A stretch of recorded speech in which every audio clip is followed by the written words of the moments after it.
You are a professor of law. Please don't behave like Salasia. Read the document so that you understand and explain to your people what it says.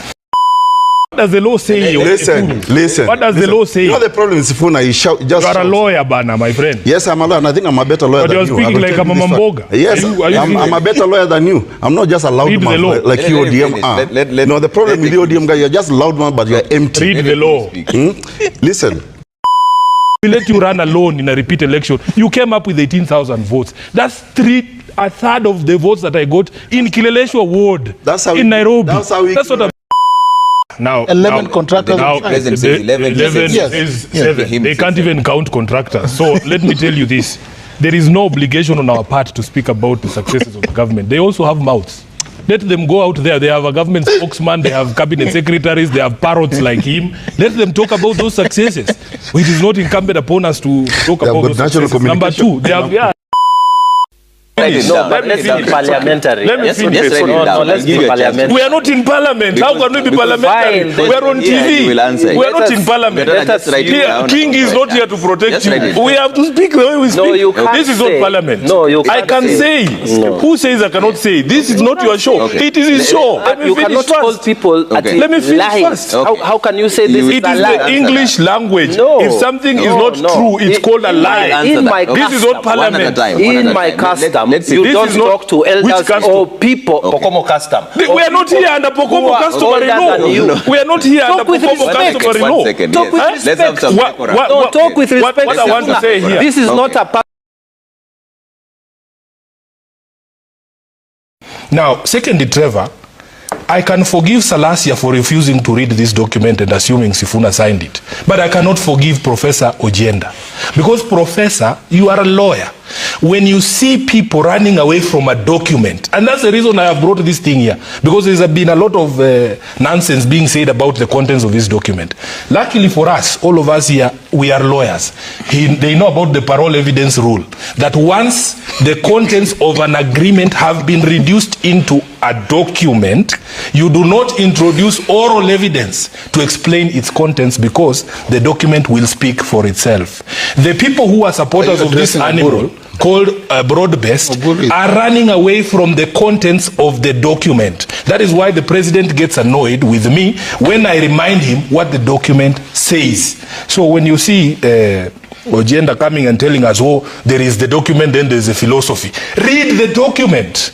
This document is not what brought the former chairperson of ODM into government. As I've said, Trevor, that so-called broad-based animal started existing in Ruto's mind before this document was signed. This document was signed on 7th of February 2025. People like Ojenda don't introduce things that are not there. You are a professor of law. Please don't behave like Salasia. Read the document so that you understand and explain to your people what it says. No, but let's be parliamentary. Let's be parliamentary. We are not in parliament. How can we be parliamentary? We are on TV. We are not in parliament.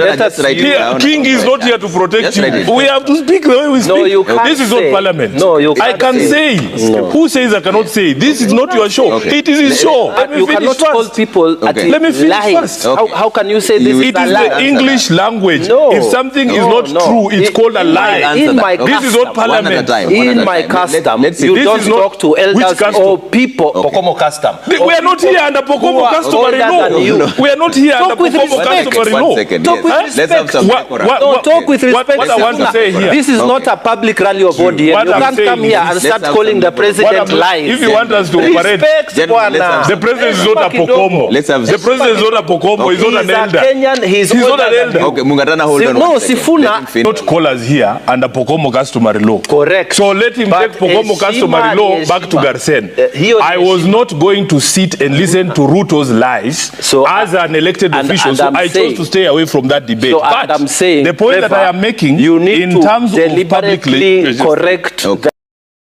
Sifuna, what are your thoughts on that? Because he says that nobody really speaks of the successes of this government. Is that true? Because even the president himself yesterday said he was cautioning people to stop mocking him when he spoke about the road in Mandera all the way to Isiolo, 750 kilometers. He said that people made a joke out of it, but it was literally a matter of life and death, and we have contractors on site. There are already 11 contractors. Yeah, now 11 contractors. Now, on President says 11.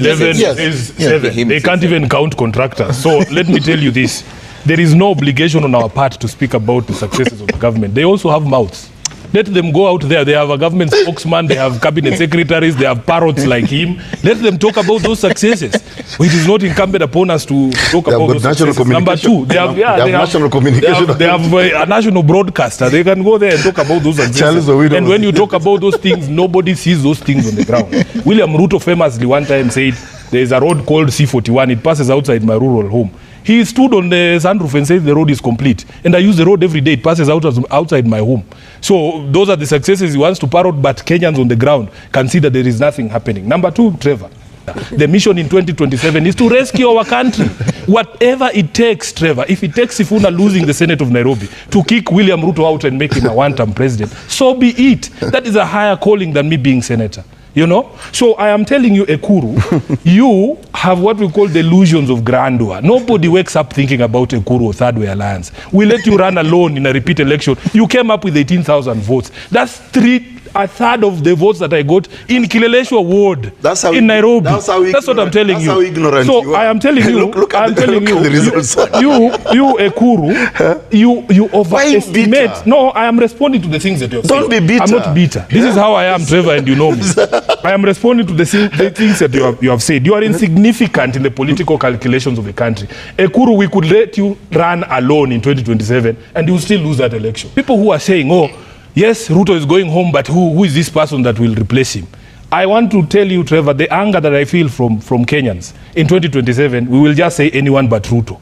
Anyone but Ruto. There will be no room for sentiment. There will be no room for saying, oh, we want this expert on this and this expert on that. We want to rescue our country. We want to live in a country that is free. Yeah. Okay, let me refresh his memory. 2018, March 9th.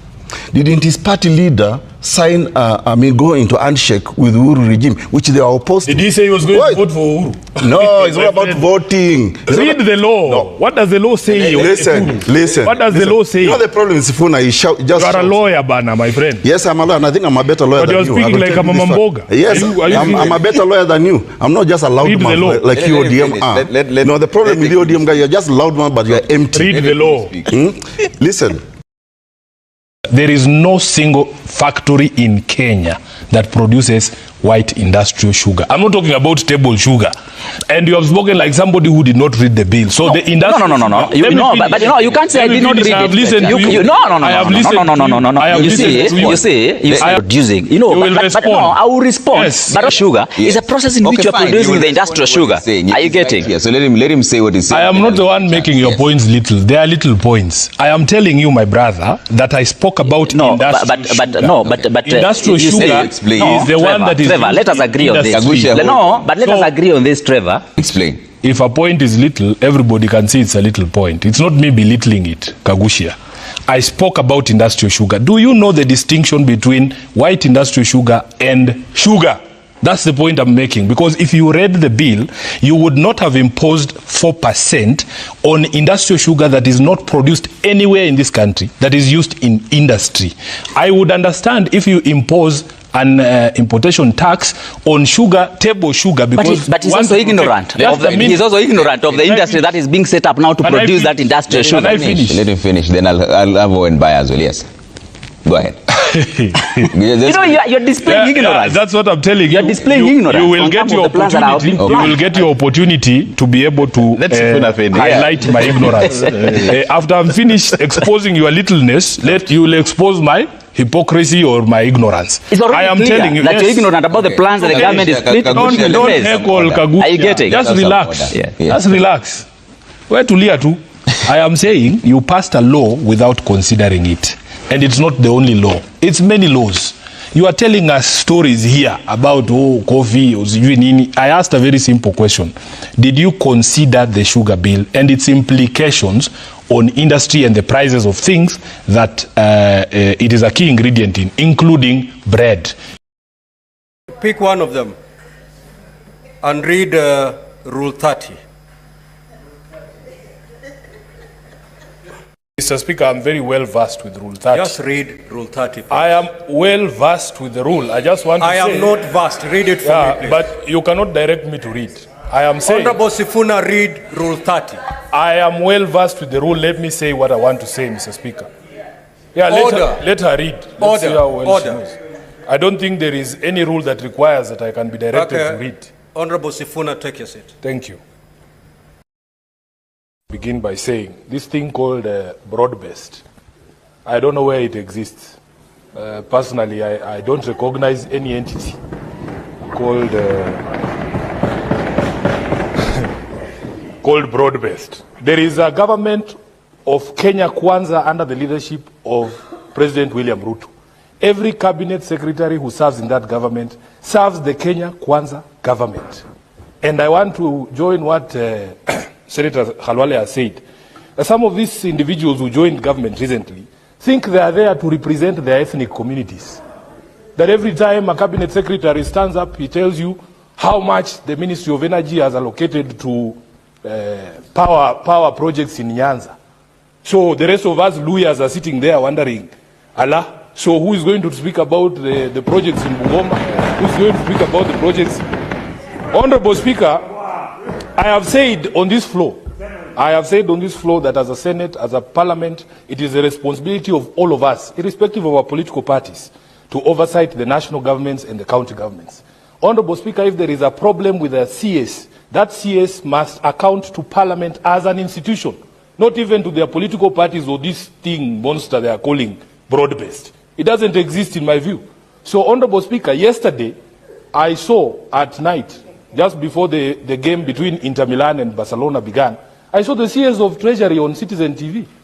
He has time to appear before Citizen TV, but he has no time to appear before this House.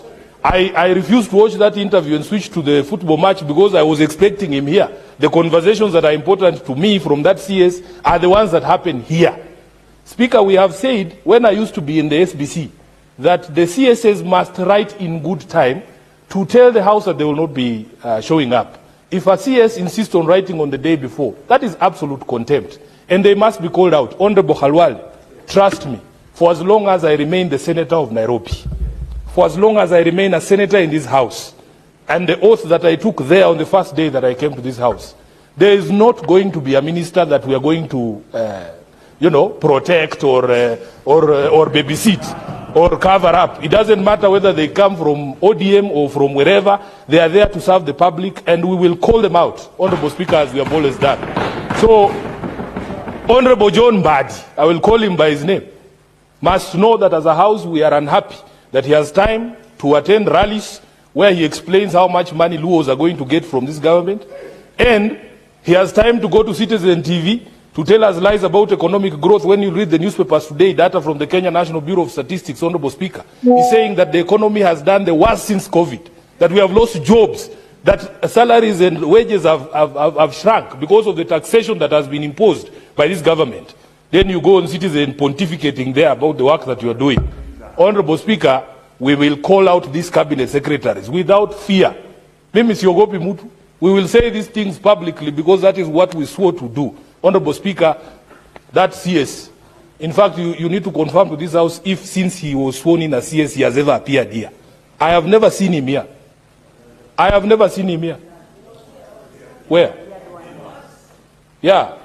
So, Honorable Speaker, this is an issue that we as a leadership in the Senate have to call out, and we have to insist that we have to do our oversight as senators, regardless of whatever monster people think exists in this country called broad-based.